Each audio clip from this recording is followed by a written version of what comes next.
E eu gostaria de convidar vocês, então, nessa missa, a deixarem de ser protestantes e entrarem de vez na Igreja Católica.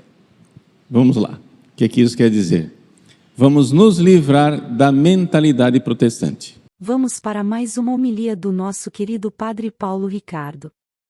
E essa homilia é a da celebração do Dia de Todos os Santos. Assista até o final para você entender essa grande celebração dedicada a todos os santos. Peço para você não se esquecer de se inscrever no canal e de dar um like.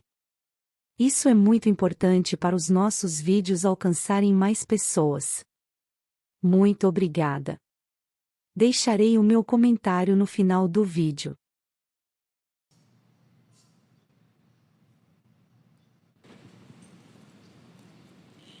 Naquele tempo, vendo Jesus as multidões, subiu ao monte e sentou-se.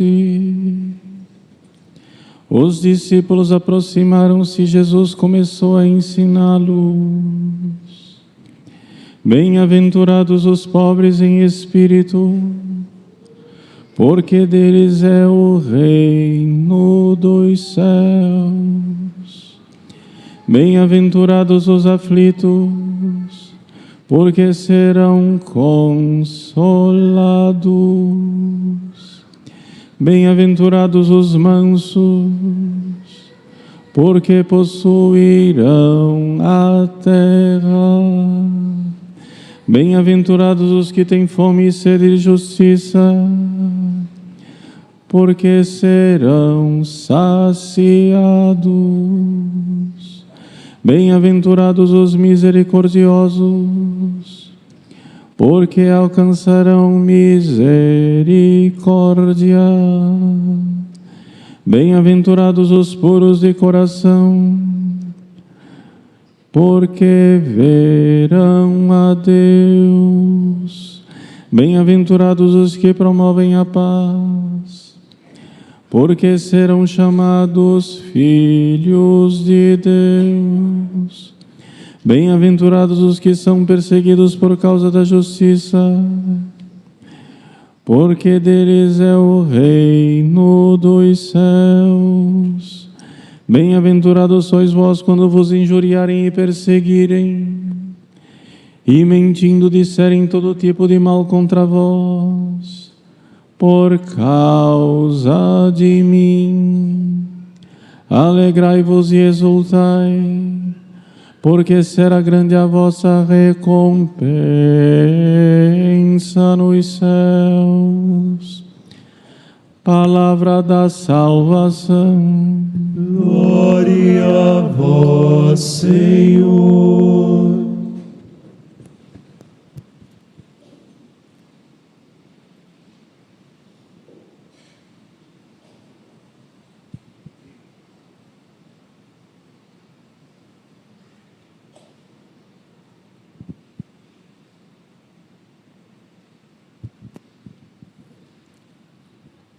Meus queridos irmãos e irmãs, com grande alegria, celebramos hoje a solenidade de Todos os Santos, festa transferida do dia 1º de novembro, que é a data precisa do calendário. E eu gostaria de convidar vocês, então, nessa missa, a deixarem de ser protestantes e entrarem de vez na Igreja Católica. Vamos lá. O que isso quer dizer? Vamos nos livrar da mentalidade protestante. Se existe uma coisa que distingue o católico do protestante, está no fato de que nós católicos cremos. Nós cremos na santidade que Deus realiza nos seres humanos. Ou seja, vamos usar a linguagem teológica, técnica, já eu explico, aguenta firme. Nós cremos que nós podemos, já aqui nesta terra, começar a participar da natureza divina. Nós, católicos, cremos que os seres humanos são chamados por Deus e é Deus quem faz isso. Deus realiza em nós uma transformação. E nós, com essa transformação, começamos a participar da natureza divina. Vamos explicar isso. Vejam só, primeira coisa, o que é que nós não cremos? Nós não cremos como creem os protestantes. Os protestantes acham que nós somos pecadores, ponto e acabou. Não é? Eles ficam irritadíssimos quando você chega e diz assim: São João, Santo Antônio, Santa Teresinha. Que santo nada! É um pecador como nós. E ficam irritados com isso.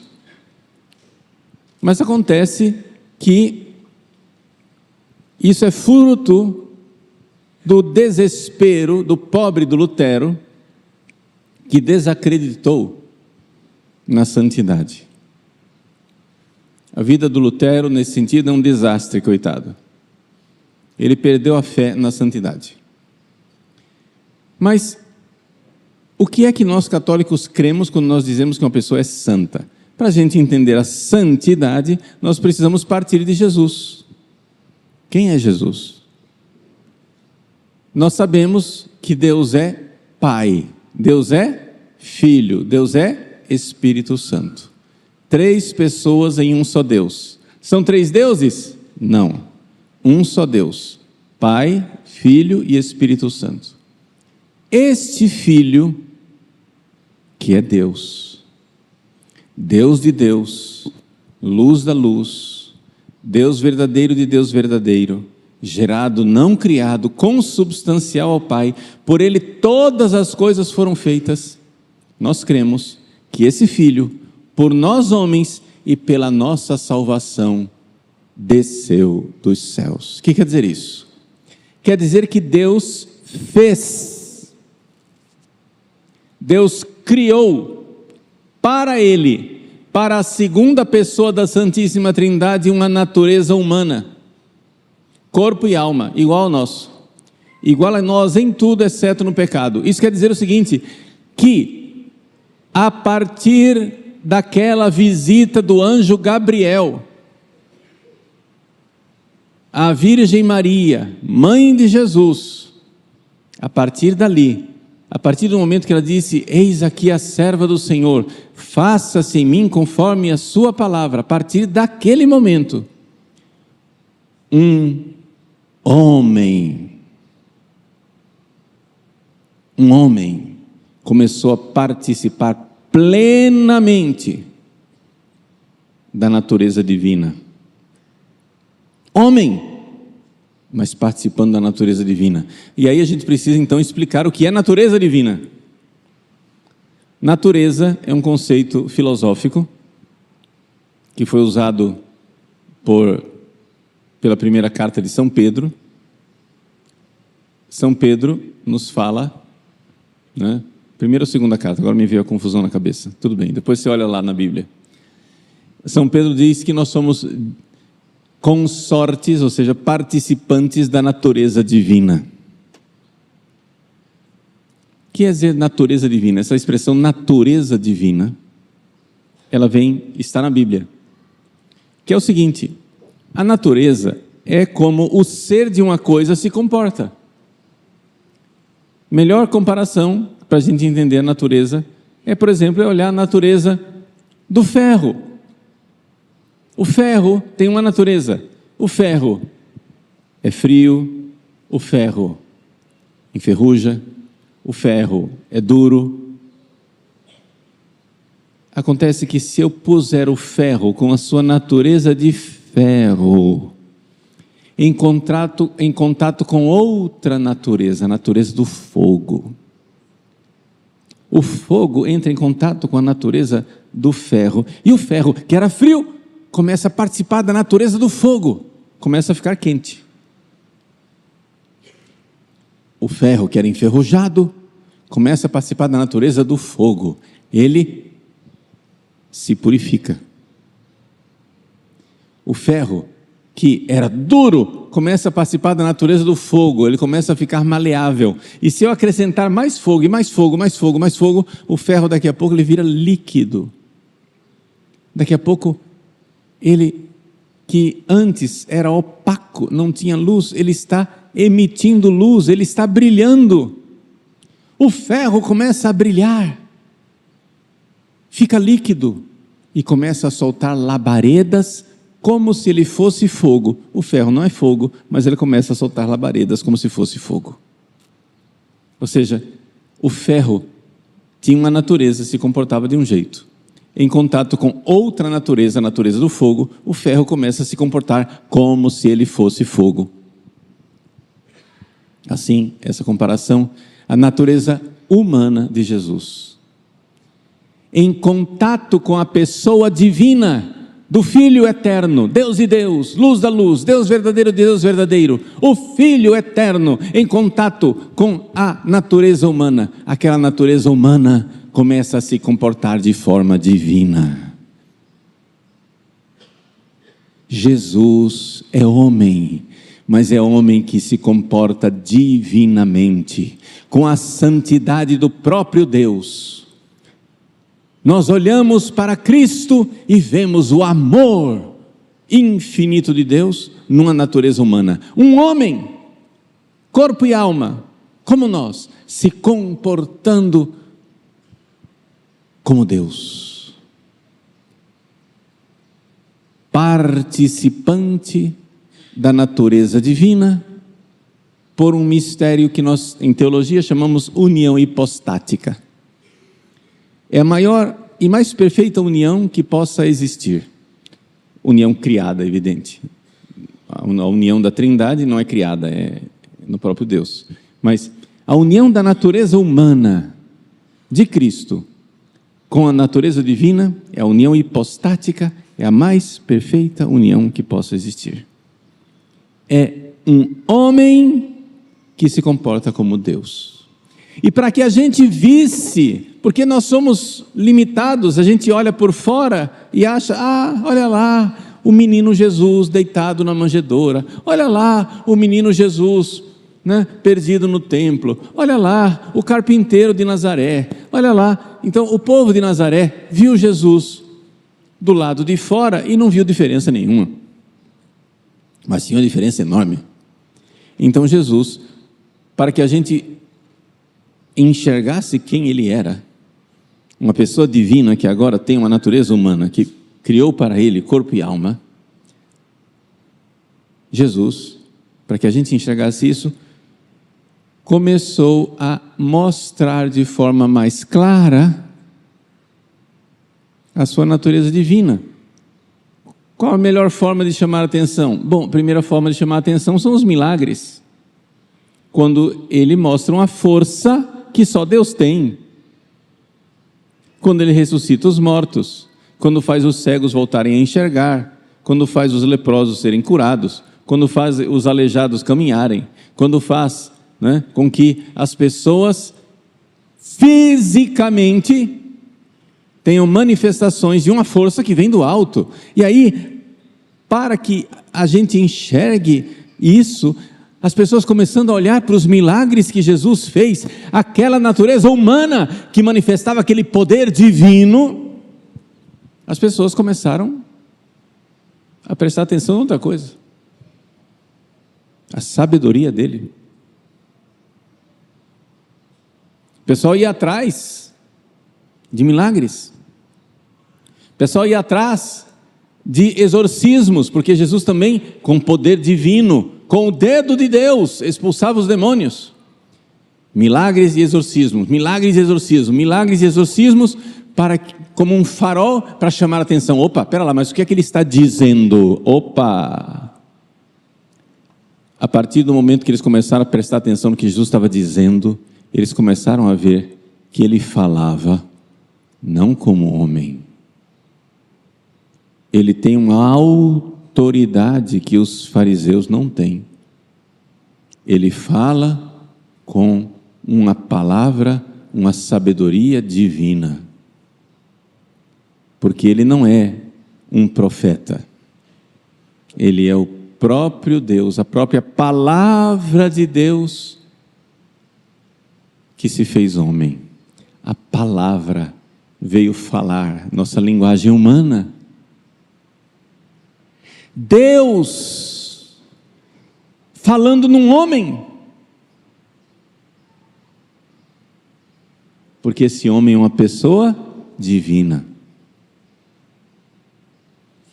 E então, a partir daquela palavra, os corações começaram a se mover. A partir daquela palavra, com aquela mesma eficácia da palavra de Deus, aquela espada de dois gumes que penetra na medula e que vai lá no coração, as pessoas começaram a mudar de vida e começaram a deixar seus pecados. E aquela inquietação de mudança de vida encontrou em Jesus uma palavra eficaz que diz: teus pecados estão perdoados.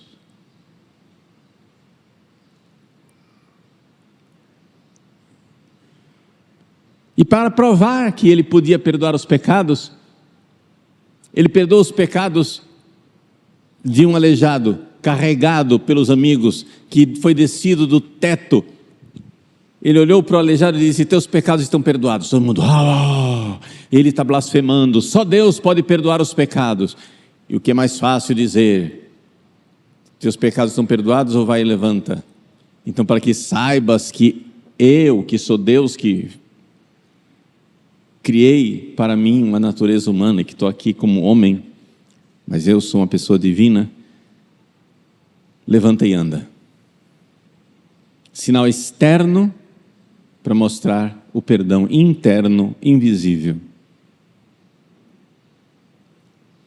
Então Jesus começou a mostrar não somente que ele era Deus e que ele participava da natureza de Deus, ou seja, não somente que ele era fogo e que aquele ferro, a natureza humana, participava do fogo divino, mas ele começou a mostrar que ele também queria que nós participássemos disso. Ele queria que nós fôssemos santos nele, que ele queria que nós tivéssemos contato com o fogo dele e que pudéssemos amar como ele amou. Começou perdoando os pecados, ensinando a sabedoria. Depois ele morreu na cruz, nos salvou, ressuscitou ao terceiro dia, subiu aos céus, de lá enviou o Espírito Santo. E em Pentecostes,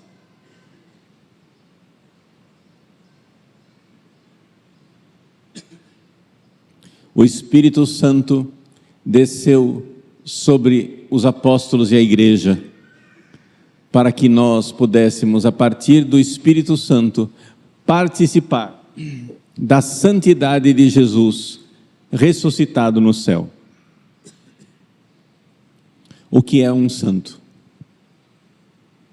Um santo é uma pessoa humana que, em contato com Jesus, pessoa divina, Deus feito homem, ressuscitado no céu, através do Espírito Santo, o contato com a alma de Jesus, a alma de Cristo, em contato com a nossa alma, faz com que a nossa alma comece a se comportar de forma divina. Jesus é o princípio da santidade. Então, nós podemos olhar para a história da igreja e ver os santos se comportando divinamente. Mas como o comportamento divino, ou seja, uma fé divina, a fé é um conhecimento divino, uma caridade divina, um amor que é do próprio Deus. Como essas coisas às vezes ficam escondidas, Deus às vezes manifesta essas coisas de forma bem clara para todo mundo ver através dos milagres, como fez com Jesus.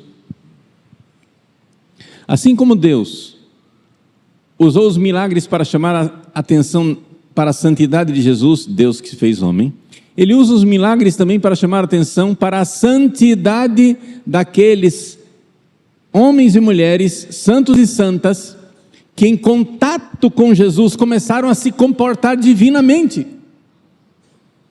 Então, por exemplo, Santa Teresinha do Menino Jesus, que tinha passado a vida inteira escondida no Carmelo, sem que ninguém se desse conta, quando ela morreu, lá do céu, um furacão de milagres, para chamar a atenção e dizer, olhem para a vida dela. Aí foram lá investigar. Não.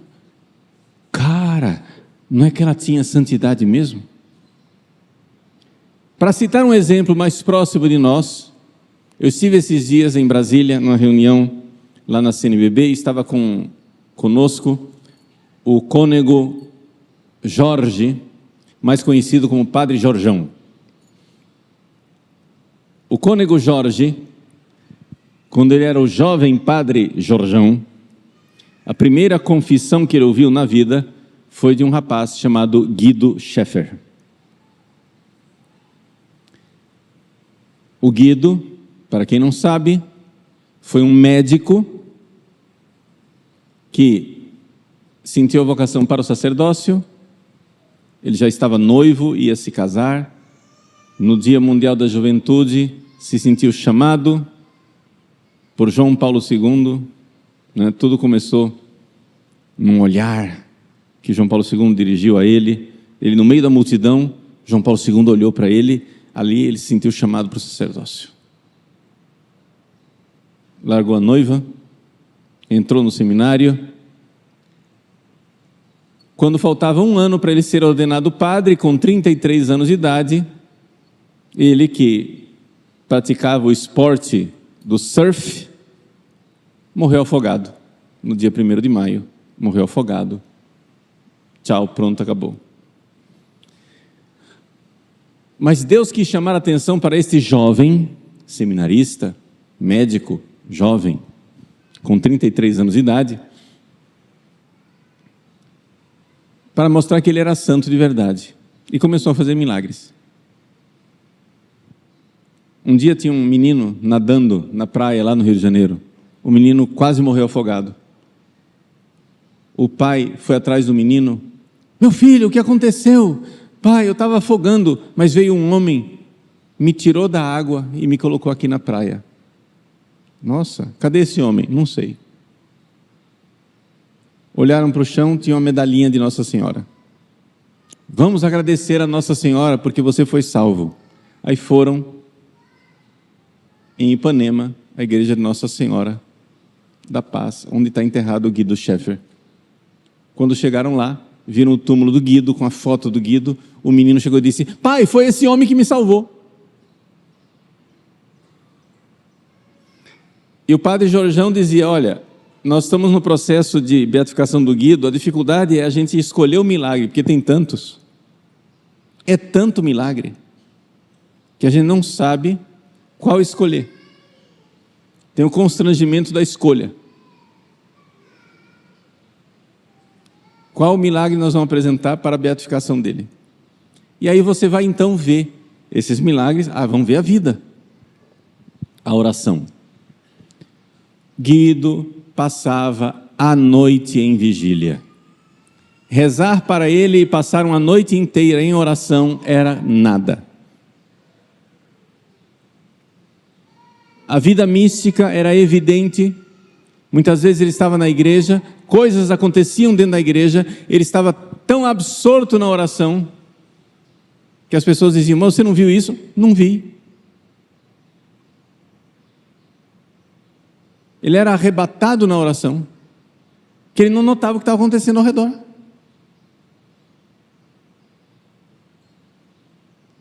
Uma vida de oração abundante, generosa, enorme. Rezava e rezava muito, rezava e rezava o tempo todo. E não somente isso, uma vida de oração que mostrava uma mudança de vida e de santidade, em que o Guido, como médico, se dedicava verdadeiramente aos outros. Ele foi apelidado de Novo São Francisco, porque o amor que ele tinha pelos pobres, junto com as irmãs da Madre Teresa de Calcutá, etc. e tal, junto com ele sendo médico, ele atendia todos os pacientes como médico, e era desses médicos, embora jovem, com 33 anos, era desses médicos que a gente vê, o médico experiente, que só na clínica na conversa com o paciente, já dava o diagnóstico certeiro.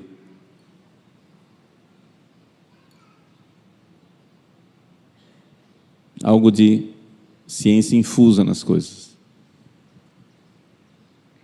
Não somente isso, se preocupava que os seus pacientes estivessem em estado de graça.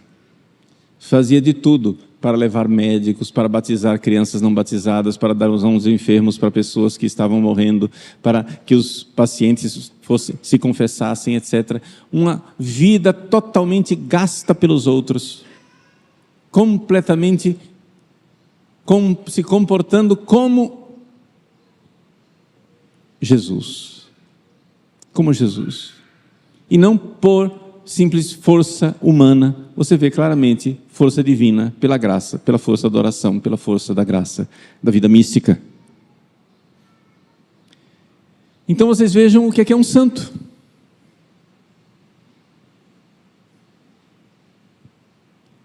Hoje nós celebramos a solenidade de todos os santos. Eu iniciei essa homilia convidando você a sair do protestantismo. Bom dia, nós somos católicos. O que é que um católico crê? O católico crê que nós não vamos ser salvos simplesmente como acham os protestantes. Eu tive fé, eu continuo profundamente pecador e vou entrar no céu disfarçado de justo e de santo, mas é só um disfarce, é só a embalagem externa, porque no fundo, dentro, eu sou pecador, eu sou podre por dentro, bonito por fora.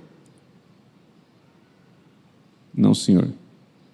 Nós católicos cremos na santidade e, para que você não se engane, santidade significa participar já nesta vida, em grau maior ou menor, da natureza divina.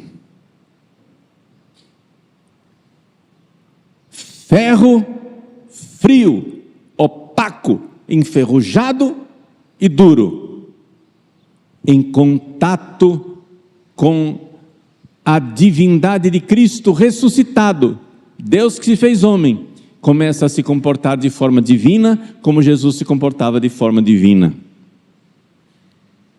com uma caridade imensa, com o conhecimento de Deus, de uma fé que tudo transforma, se comportando de forma divina, não mais ferro frio, quente de amor, não mais opaco, luminoso, que brilha e mostra a glória de Deus, não mais duro, mas maleável, mais do que maleável, líquido, totalmente dócil à vontade de Deus, não mais enferrujado e cheio de pecados, mas puro como o fogo mais puro.